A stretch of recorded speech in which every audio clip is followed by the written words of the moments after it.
وَآتَيْنَاهُ الْحُكْمَ صَبِيًّا، حضرت یحییٰ علیہ السلام کے لیے اللہ سبحانہ وتعالیٰ نے قرآن میں کہا کہ ہم نے بچپن میں یحییٰ کو حکمت اور نبوت عطا کی۔ تو حضرت عیسیٰ علیہ السلام کو گہوارے میں نبوت عطا ہوئی، حضرت یحییٰ علیہ السلام کو بچپن میں حکمت و نبوت عطا ہوئی۔ تو یہ الہی عہدے کے لیے اللہ عز و جل نے پہلے ہی قرآن میں ایک اصول بیان کیا ہوا ہے، وہ تو ایک دلیل ہے ہی۔ لیکن اگر آج کے ماڈرن زمانے میں کوئی جوان یہ پوچھنا چاہے کہ 5 برس کے سن میں ایک بچہ کیسے امام ہو سکتا ہے، اس میں کیسے اتنا علم ہو سکتا ہے، تو اس کا سادہ سا جواب اگر میں آپ کی خدمت میں پیش کر سکوں، یہ وہ چیز کہ جو ہر ایک جانتا ہے اور اسے ہر ایک استعمال کرتا ہے، یہ یو ایس بی ہے۔ یہ یو ایس بی جو ہے وہ 1/3 سینٹی میٹر ہے۔ اس کو آپ ایک پی سی سے کنیکٹ کر دیجئے تو چند لمحوں میں یہ لاکھوں صفحات اپنے اندر جذب کر لے گا، جبکہ یہ جماد ہے، نان لیونگ تھنگ ہے، اس میں عقل و شعور نہیں ہے، انسان کی بنائی ہوئی ہے۔ 2 جمادات دونوں انسان کے بنائے ہوئے، دونوں بذات خود عقل و شعور نہیں رکھتے، چند لمحوں میں ایک لیپ ٹاپ سے آپ لاکھوں صفحات اس میں منتقل کر سکتے ہیں۔ تو جب انسان یہ کام کر سکتا ہے تو کیا اللہ سبحانہ وتعالیٰ کی قدرت میں نہیں ہے کہ جو علم امیر المومنین ہے وہ اللہ ایک 5 سال کے بچے میں منتقل کر دے؟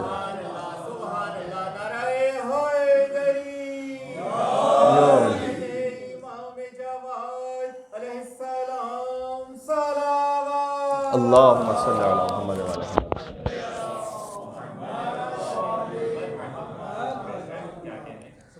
تو کیا اللہ سبحانہ وتعالیٰ کی قدرت میں یہ نہیں ہے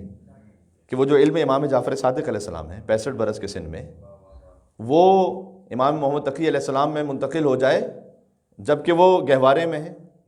بلکہ اس سے پہلے لوگوں کے ذہن میں ڈاؤٹ آنا شروع ہوا اور امام رضا علیہ السلام سے انہوں نے پوچھنا شروع کیا کہ آپ اگر قضاء الہی سے رخصت ہو جائیں تو آپ کے بعد امام کون ہے؟ کیونکہ امام رضا علیہ السلام 47 ایئرس کے ہو چکے تھے اور انہیں اب تک اولاد نہیں تھی، تو لوگ انہیں ابتر کا تانا دیا کرتے تھے۔ جیسے رسول اللہ کو ابتر کے تانے کے جواب میں اللہ سبحانہ وتعالیٰ نے بی بی فاطمہ عطا فرمائی، ویسے امام رضا علیہ السلام کو اس ابتر کے تانے کے جواب میں امام جواد علیہ السلام عطا ہوئے۔ تو جب امام جواد علیہ السلام فقط 3 برس کے سن میں تھے تو اس وقت لوگ سوال کرتے تھے امام رضا علیہ السلام سے کہ آپ کے بعد امر امامت کن کے پاس ہے؟ تو امام گود میں ہوتے تھے امام جواد علیہ السلام، تو امام رضا فرماتے تھے کہ میرے اس فرزند کے پاس ہے امر امامت۔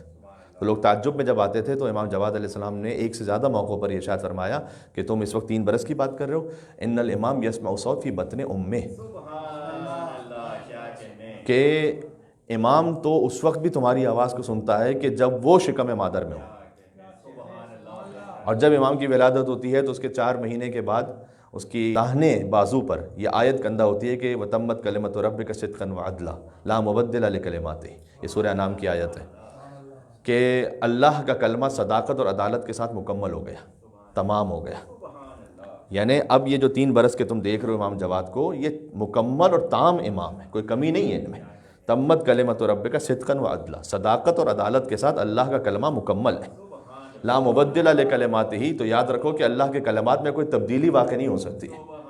کوئی ایکسچینج نہیں ہو سکتا ہے کہ بھئی یہ 3 برس کے سن میں ہے تو ہم تھوڑا سا ایکسچینج کر لیں اور بعد میں انہیں امام مان لیں گے، چونکہ یہ واقعات امام جواد علیہ السلام کے زمانے میں پیش آئے تھے، اس لیے میں یہ جملے کہہ رہا ہوں اور میں اشارہ کروں گا بعد میں آگے جا کر۔ تو وتمت کلمۃ ربک صدقا وعدلا، پھر امام جواد علیہ السلام نے اپنا پیرہن نیچے کیا اور اپنے بازو مبارک پر یہ لکھی ہوئی آیت دکھلائی کہ دیکھ لو یہ آیت وتمت کلمۃ ربک صدقا وعدلا، یہ اللہ سبحانہ وتعالیٰ کی جانب سے امام کے شانے پر کندہ ہوتی ہے یہ آیت، یہ امام کی کرامات میں سے کرامت ہے۔ سبحان اللہ۔ ایک مل کے صلوات بھیجیے گا یا محمد وعلی محمد پر، اللہم صلی علی محمد وعلی محمد۔